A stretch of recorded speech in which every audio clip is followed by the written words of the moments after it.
Hello and welcome to Beyond Reproach. This is Stephanie Domingo. And Tux Lurzel over here. We be drinking and we be swearing. We sure fucking do. We come to you from Bushwick, Brooklyn, where we record on land belonging to the Lenape Nation, a nation that is one of many still very much out here doing its thing, and we like to acknowledge that. This is a show about whatever we want. Mm-hmm. It's about whatever. Period. Today, it's going to be about Halloween. Ooh. Halloween. Ooh. Yes. You should have been like, today it's going to be about Halloween. Spooky. Okay, we need to. Enough of that. I need to stop. Today I'm going to be talking a little bit about the history of sort of modern Halloween, like how we celebrate today and how we got to what Halloween means to Americans in 2021. So the history of Halloween is sort of long and twisty. And originally the origins are pagan. They come from pagan traditions that were around before Christianity was ever invented. But a lot of things were added on between then and today. The modern jack-o'-lantern, for example. Oh. The jack-o'-lantern comes originally from an Irish folktale about a drunken con man named Stingy Jack who couldn't get into heaven, so he remained on Earth to haunt people and scare people. So people used to make these lanterns out of turnips. They would carve a face into it, hollow it out, and put a candle inside, and they would like carry them around to protect them from Jack's spirit. Okay. So it was a jack-o'-lantern to keep Jack away. Oh, wow. But they were, the original jack-o'-lanterns were carved out of turnips, not pumpkins. Okay. We'll put a picture in the show notes. Yeah. They're really funny looking. I like that. They're super tiny little, and like people would like, the picture that I have seen, the one that I'm thinking of, they had like a little wire attached so you could like carry it really easily. Oh. Yeah. And where would you carry this jack-o'-lantern to? I read something about in the bogs, there was some kind of like gas that would come out that would glow, and people thought that that was Jack's spirit. Okay. So they would carry these lanterns to keep him away, but it was like out in the, the boonies. They would carry them all year round? Just at like Halloween time. Oh, Halloween time. Got it. Okay. Because it was like All Hallows Eve. It was like when the spirits came to get you. They came to get you, but you were still out on the street ready to be gotten? As long as you had your jack-o'-lantern. Okay. When Puritans came to North America, they were too cool to celebrate Christian holidays. They did not like anything sort of celebratory when it came to religious holidays, but they did celebrate Guy Fawkes Day. Guy Fawkes Day is sort of a day celebrating a struggle for religious freedom. There was the gunpowder plot where they were trying to blow up the House of Lords to kill King James. That was the remember the something 5th of November. Yeah. But so they were trying to kill King James. They were unsuccessful. He was not killed. But Guy Fawkes was put on trial, and I believe he was hanged. Yeah. And sort of became a folk hero in England because of this, because he tried at least. It. So people still celebrate Guy Fawkes Day in England to this day, but the Puritans were celebrating it here. Over the years, we stopped celebrating it here, but somehow the traditions of like mischief and vandalism that went along with Guy Fawkes Day just got sort of pushed a few days earlier and tacked onto Halloween instead in America. And because of that, vandalism used to be a really large part of what Halloween was in America for a very long time. We've lost our way. Yeah. That is because of the founder of a ladies' garden club in Hiawatha, Kansas, helped us lose our way. But before we get into her, I just want to say, like, things were really bad. Like, people, well, especially kids, were, like, doing the most on Halloween. From the 1890s to the early 1910s, in Kansas specifically, I mean, this wasn't just a Kansas thing, but because she was from Kansas, I was looking at the history of the vandalism on Halloween.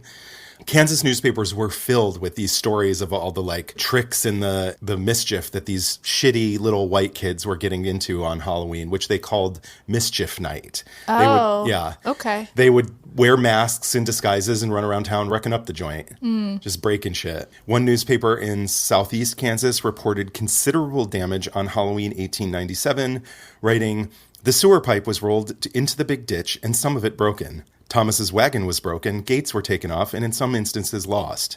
Outhouses thrown over and broken up, and in some places the sidewalks were torn up." So these kids were doing the most. Wait, not the wagon? But like turning over outhouses and ripping up the sidewalk? Okay, that's, yeah. Ripping up the sidewalk is an endeavor. Yes. In 1899, the police chief in Wichita, Kansas, threatened to put children in jail What? if their pranks were too destructive. Wow. Chief Cubbin has issued an order that all boys, large or small, caught molesting property will be punished by fine and maybe by imprisonment. Oh my God, that's hilarious. And reports show that I'm just it picturing worked. Bart Simpson. I know, totally. Nobody suspects the butterfly. But reports say that year that he threatened jail, there was a dramatic decrease in vandalism that year, but there was also heavy police surveillance that year, so that has much more to do with it. Yeah, definitely. But before we get back to that white lady in her garden, let's take a little break. Yeah. Go get ourselves a drink. Have a wee. Yes.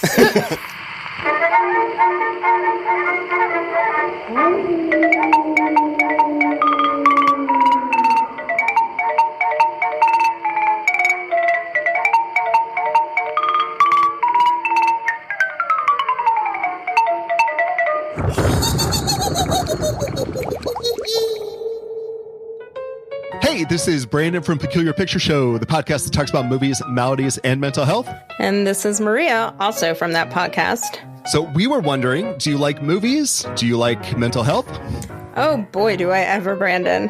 Well, then I've got a podcast for you. Peculiar Picture Show is the podcast for you because it is about movies and mental health. That's right. We use movies to talk about mental health issues like borderline personality disorder, social issues like systemic racism, and other things. Like how bad Shakespeare in Love was. Yeah, sometimes we just talk about how bad the movie is. And we really talked about that one. But sometimes we have games. Maria used to be a teacher, and so she loves to quiz people. I really do. So check us out online at peculiarpicture.show. That's our website, and you can stream all episodes there. Or you can find us on any major podcast channel. All right, so we're back. In Hiawatha, Kansas, Mrs. Elizabeth Krebs was known for her prize-winning garden. She founded the Ladies' Garden Club in Hiawatha, Kansas. And in 1912, a bunch of asshole teenagers went in and totally destroyed her garden on Halloween night, on Mischief Night. They stomped on all the flowers, ripped things up, and broke up her fence and just destroyed shit. So she decided she was going to take matters into her own hands the following year. But rather than threaten to send these kids to jail, like that police chief, she decided the next year she was going to throw a party for these kids. She was hoping that if they were kept really well occupied, they wouldn't have the time or the energy to trample her garden and wreck up the town. Okay. Her neighbors thought that this idea was incredibly foolish. Like, why would you reward children for being shitty little punks? Yeah. But in 1913, the Hiawatha Daily World wrote that year's Halloween was, quote, the most sane Halloween that Hiawatha has had in many a year. Outside of the one dangerous act of filling up an old delivery wagon with inflammable material, setting it on fire, and hauling it along the streets, there was no outrageous acts perpetrated, no pyramids of old vehicles and buildings in the streets or on the corners. Okay. So they still did some stuff, but not as bad. They didn't go ham. Yeah. Unfortunately for Mrs. Krebs, who used her own money to throw this party, they did wreck up her garden again that year after the party was over. Uh-oh. But she was not deterred. She thought, there's all these reports that the damage was much better this year, like less extreme than it had been in years before. So she was like, maybe we just need to do it even bigger and get more kids involved, and that will improve things. So she went to the town leaders and was like, hey, look at the newspaper reports. Halloween was not even half as bad as it has been in the years before. So help me out, get involved in this. Let's throw the biggest and best party possible. And maybe that'll do the trick. And next year, the kids won't be such little assholes. And it worked. Did it? In 1914, Hiawatha, Kansas threw the first annual Halloween Frolic. There was a band, decorations, refreshments, and a costume parade. Local business owners got together and offered up cash prizes for a costume contest. And the next day, the newspaper reported there was no destroying of property, and the marshals had the lonesomest Halloween they have ever had. The lonesomest? Those poor policemen just sitting there by themselves twiddling their thumbs. It's supposed to be mischief night. Yeah, I wanted to hurt some children. Yeah. So this frolic was so successful that they decided to keep doing it every year. They threw the annual Halloween frolic, and soon nearby towns started copying the idea. Okay. And it kind of spread out from there. They wanted to stop this vandalism and violence on mischief night in their own towns, so they copied the idea. And over the years, the idea of giving treats to avoid tricks just sort of became part of what Halloween is. Oh, okay. And one of the most successful ideas was the costume contest and the costume party. By the 1920s, costume parties were super common across the country.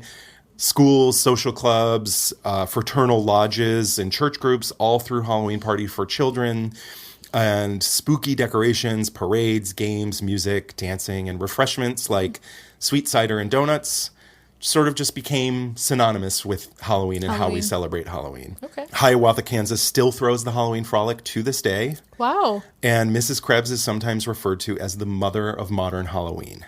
I do want to point out, though, that the practice of trick-or-treating did not come from this. That's a sort of a separate thing. I looked into where trick-or-treating comes from, the idea of sort of going house door to house. door, asking for candy.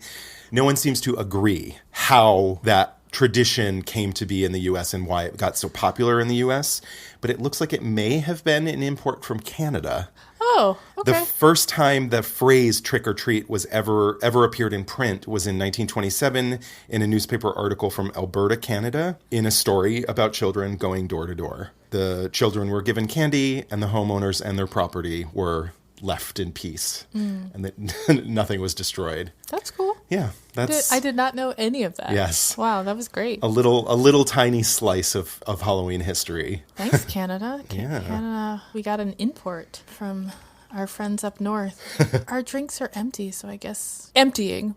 We're doing our job over We're here. in the process. Leave us alone. Get off our backs. It's a dirty job, but somebody's got to do it. It was a short episode. Give us a break. Thank you so much for listening to Beyond Reproach. This has been Stephanie Domingo. And Tex Lersel. Thank you to Tim Clough, our editor, sound engineer, podfather. We could not do this without him. It would be eerie if we tried. Yes. Ooh. I'm going to let you have that. All right. Bye, everyone. Goodbye.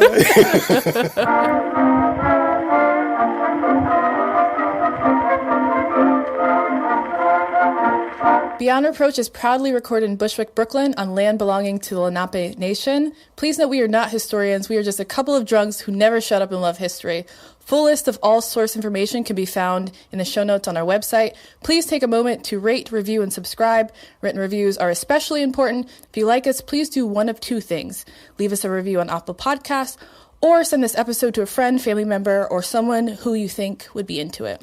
Make sure you follow us on Instagram because we post our cocktail recipes the Thursday before each full episode.